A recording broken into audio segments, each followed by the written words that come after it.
Hi, everyone. I want to thank Lorena Cervera and the rest of the organizers for this trilingual event. And I am going to take advantage of this unique opportunity of having our presentation subtitled to present in one of my mother languages, which is Spanish. So without further ado, let's start. I'm going to share.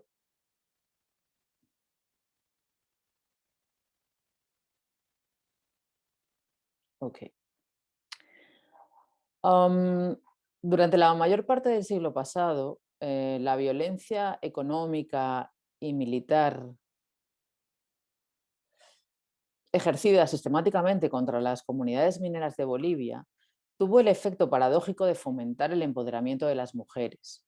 Desde principios de la década de los 60, las consecuencias negativas del plan de estabilización macroeconómica impuesto por el Fondo Monetario Internacional habían motivado un aumento de la actividad sindical en las minas. En consecuencia, también aumentó la represión política y militar contra los sindicatos y sus líderes.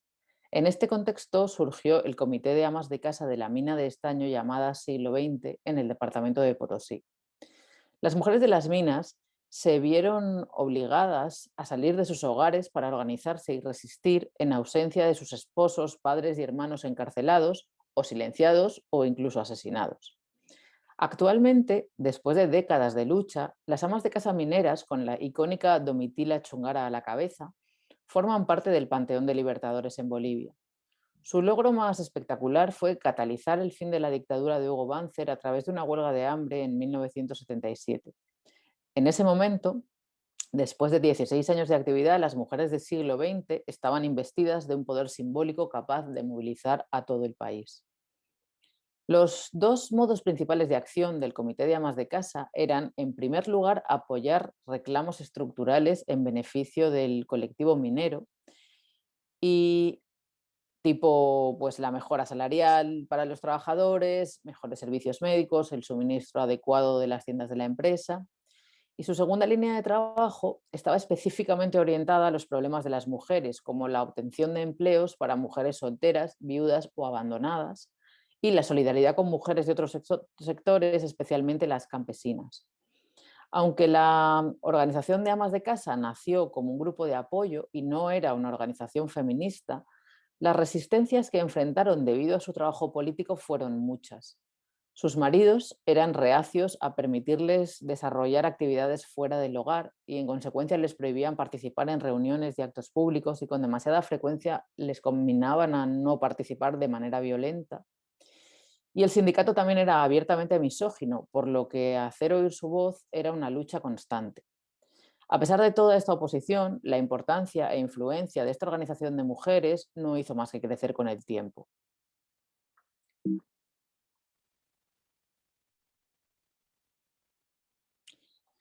Domitila Barrios Cuenca, casada con el minero René Chungara, fue una de las líderes de la Organización de Amas de Casa de la Mina Siglo XX.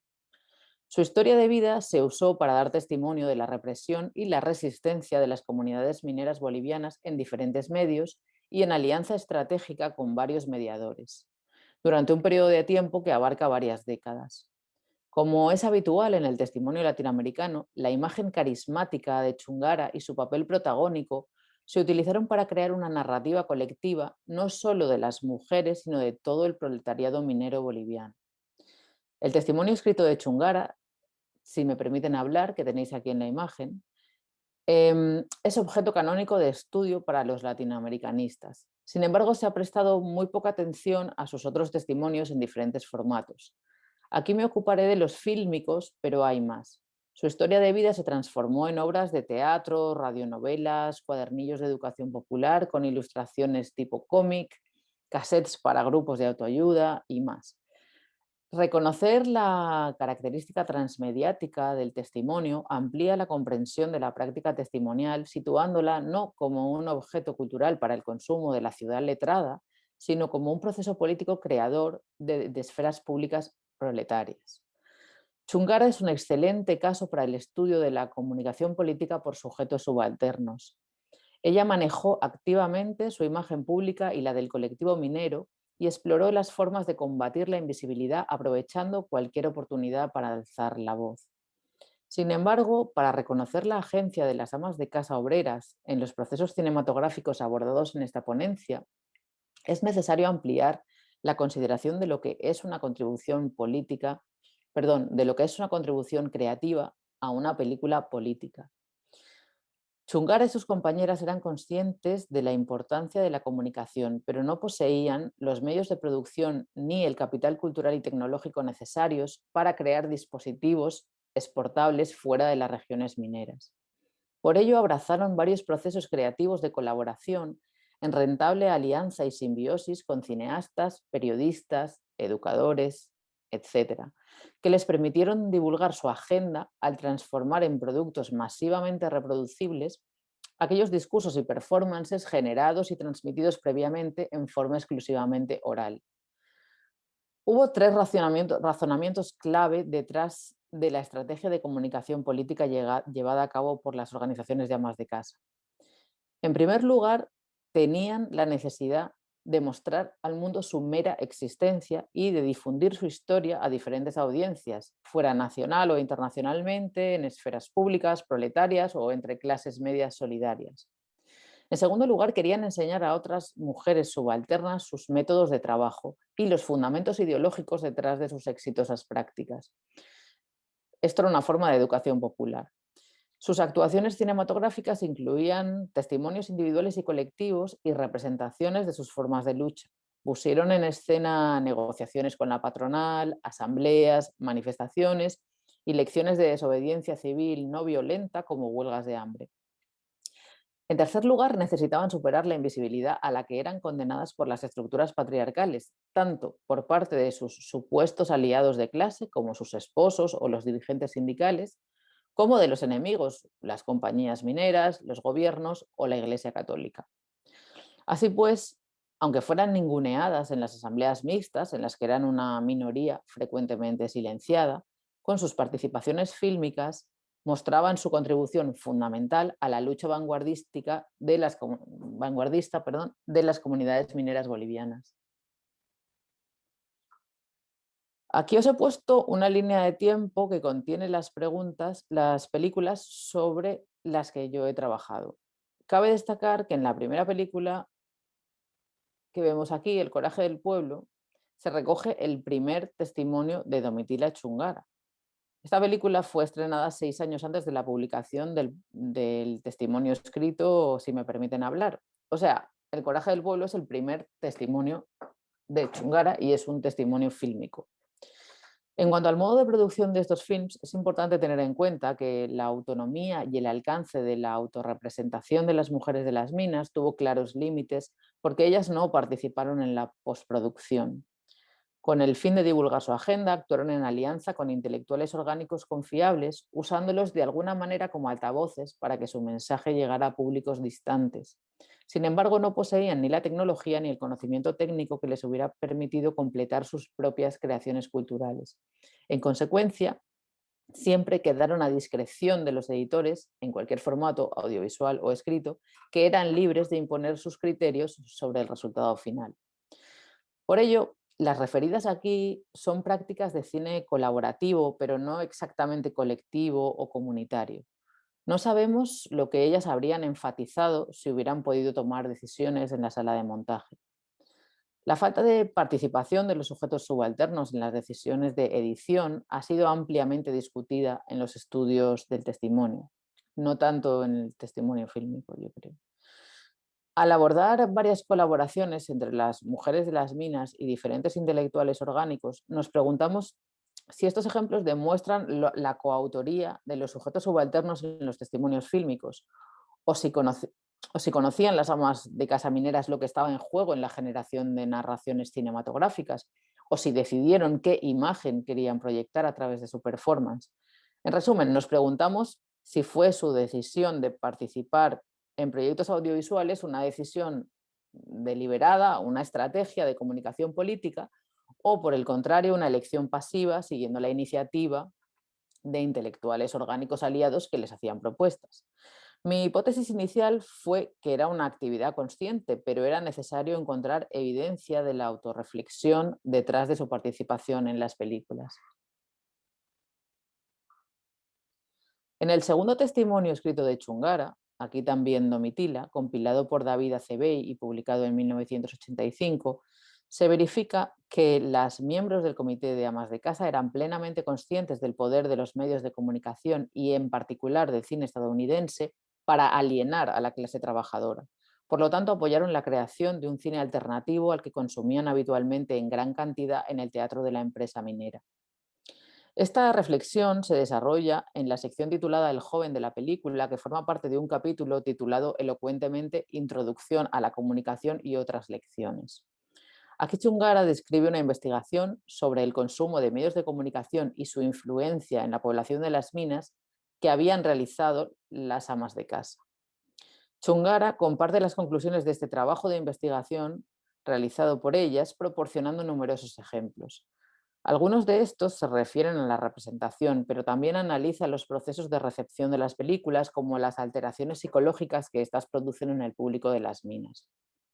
Para este estudio, los miembros del comité analizaron muestras de periódicos, revistas, radio, televisión y cine y concluyeron que todos los medios de comunicación de masas, abro comillas, dan mensajes racistas, discriminatorios y alienantes, cierro comillas. Pero se dieron cuenta de que el cine era el medio más influyente en los asentamientos mineros. Esto era debido a que ir al cine era la principal actividad de ocio familiar de los mineros, ya que el precio de los boletos era muy bajo, especialmente en comparación con el precio de los alimentos. Una entrada al cine valía 1 peso y un pan valía 8 pesos. Y ni que decir tiene, la mayoría de las películas estrenadas en las minas eran películas de Hollywood. Por ello, la población estaba abiertamente expuesta a la colonización cultural estadounidense. No tengo aquí tiempo para exponer todas las conclusiones de este estudio realizado por el Comité de Amas de Casa. Podemos hablar de ello en el coloquio, pero me gustaría poner un ejemplo sobre el análisis que las amas de casa hicieron sobre los superhéroes. Dice Chungara en su segundo testimonio: Superman es una de las cosas más engañosas. Lo han inventado los gringos para hacernos creer que como seres humanos normales no podemos solucionar nuestros problemas y que para liberarnos tenemos que esperar a esos seres superdotados que no existen, a un Superman, a una mujer biónica, a un Hulk. Para Chungara, los superhéroes representan simbólicamente lo opuesto a las mujeres de las minas. Estas, siendo el grupo con menos poder y privilegio en términos de raza, sexo y clase, son capaces de liberarse gracias no a superpoderes individuales, sino a la organización colectiva de la gente común. Y os recuerdo que 5 amas de casa mineras catalizaron el fin de la dictadura de Banzer a través de una huelga de hambre en 1977, o sea que el superpoder colectivo se materializó en esta y en otras ocasiones. Quisiera al menos poder mostrar un ejemplo de la participación creativa de las mujeres de las minas en una película, que además, como he dicho antes, constituye el primer testimonio ever de Domitila Chungara: El coraje del pueblo, una película del grupo Ucamau, estrenada en 1971 y también rodada en 1971. El coraje del pueblo es una denuncia protagonizada por sus supervivientes de la llamada masacre de la noche de San Juan, llevada a cabo por el ejército boliviano en el asentamiento minero del siglo XX el 24 de junio de 1967. La secuencia dedicada al Comité de Amas de Casa en el coraje del pueblo abarca aproximadamente 12 minutos y se compone de 4 escenas. Al inicio, Chungara es presentada testimoniando individualmente en su casa. Esta presentación individual y privada da paso a otras 3 escenas protagonizadas por el colectivo de mujeres, que funcionan como un tríptico sobre sus actividades en el espacio público. Ellas ponen en escena una negociación con la empresa, una asamblea y una huelga de hambre. La secuencia completa constituye una fuente primaria para la investigación de su praxis política. Llama la atención cómo en el coraje del pueblo las mujeres se retratan a sí mismas como insurgentes. En contraste, acusan a los hombres de estar acobardados por la represión militar. En la última escena, la de la huelga de hambre, los varones están directamente ausentes. Voy a poner un clip para que veáis un poco esta maravilla. Los maridos trabajan en la mina con una botella de té, con un pan, a romper las peñas, las piedras duras, a dejar la sangre que escupe en las piedras. Se les he explicado mucho. Tienen que entender, tienen que decidir entonces dónde querer.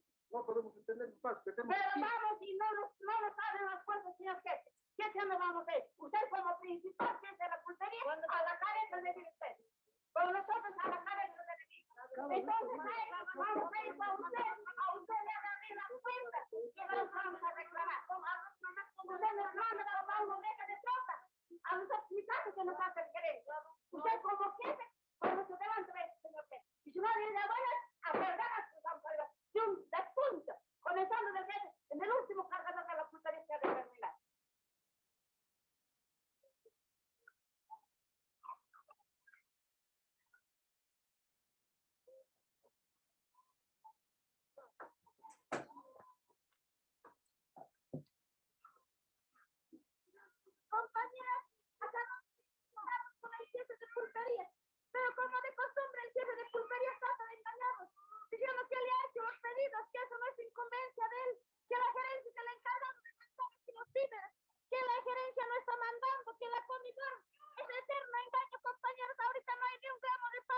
familias, ¿qué cosa vamos a dar de comer?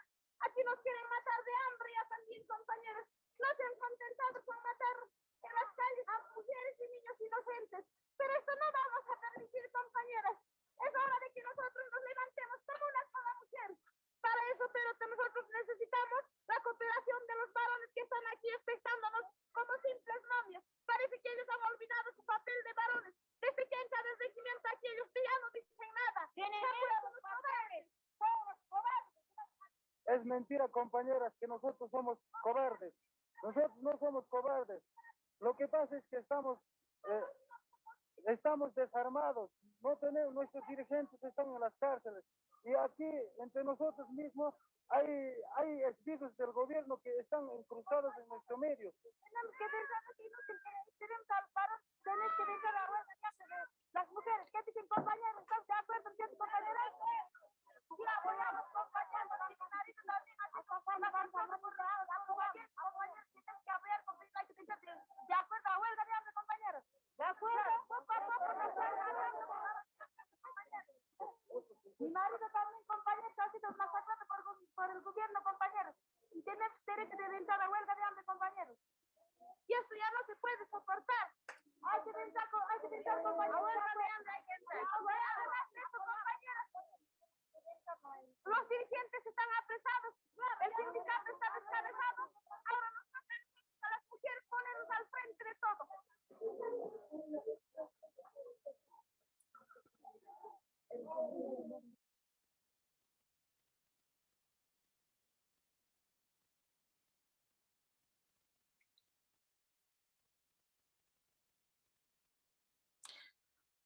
Bueno, una consecuencia notable de una filmación como la que hace aquí el camarógrafo Antonio Eguino es que estos actos político-corporales en los que vemos estas performances que hacen las mujeres de sus actos político-corporales de resistencia y de lucha, las convierte en inobjetificables. Su presencia física en sí es contrahegemónica. El mecanismo escopofílico masculino occidental se hace pedazos frente a estos cuerpos imposibles de fragmentar físicamente o de subyugar políticamente. Estas mujeres desposeídas de los medios de producción de la película, sin poder de decisión en la edición, ejecutan en cambio una performance a través de la cual se apropian del proceso creativo con la complicidad de los cineastas.